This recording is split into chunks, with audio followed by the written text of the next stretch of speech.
व्यक्ति को अपनी ही पत्नी से संतोष कर लेना चाहिए, चाहे वह रूपवती हो अथवा साधारण, वह सुनिश्चित हो अथवा निरक्षर, उसकी पत्नी है, यही बड़ी बात है। वही पत्नी है जो पवित्र और कुशल हो, वही पत्नी है जो पतिव्रता हो, वही पत्नी है जिसे पति से प्रीति हो, वही पत्नी है जो पति से सत्य बोले। दुष्ट पत्नी, सठ मित्र, उत्तर देने वाला सेवक तथा सांप वाले घर में निवास करना ये मृत्यु के कारण है, इसमें संदेह नहीं करना चाहिए। किसी महत्वपूर्ण कार्य पर भेजते समय सेवक की पहचान होती है। दुख के समय में बंधु बांधव की, विपत्ति के समय मित्र की तथा धन नष्ट हो जाने पर पत्नी की परीक्षा होती है।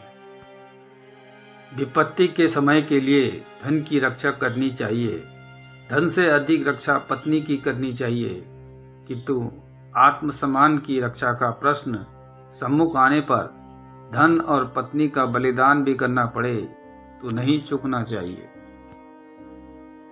धर्म में यदि दया न हो तो उसे त्याग देना चाहिए। विद्याहीन गुरु को, क्रोधी पत्नी को तथा स्नेहहीन बांधव को भी त्याग देना चाहिए। मूर्ख शिष्य को पढ़ाने पर, दुष्ट स्त्री के साथ जीवन बिताने पर तथा दुखियों रोगियों के बीच में रहने पर विद्वान व्यक्ति भी दुखी हो ही जाता है। घर से बाहर विदेश में रहने पर विद्या मित्र होती है, घर में पत्नी मित्र होती है, रोगी के लिए दवा मित्र होती है तथा मृत्यु के बाद व्यक्ति का धर्म ही उसका मित्र होता है। जिसके घर में माता न हो और स्त्री क्लेश करने वाली हो, उसे वन में चले जाना चाहिए, क्योंकि उसके लिए घर और वन दोनों समान ही है। दुष्ट राजा के राज्य में प्रजा सुखी कैसे रह सकती है? दुष्ट मित्र से आनंद कैसे मिल सकता है?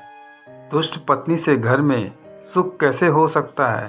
तथा दुष्ट मूर्ख शिष्य को पढ़ाने से यश कैसे मिल सकता है? भोज्य पदार्थ, भोजन शक्ति, रति शक्ति, सुंदर स्त्री, वैभव तथा दान शक्ति, ये सब सुख किसी तपस्या का फल होते हैं। ऋण करने वाला पिता शत्रु के समान होता है, व्यभिचारिणी माँ भी शत्रु के समान होती है, रूपवती पत्नी शत्रु के समान होती है तथा मूर्ख पुत्र भी शत्रु के समान होता है।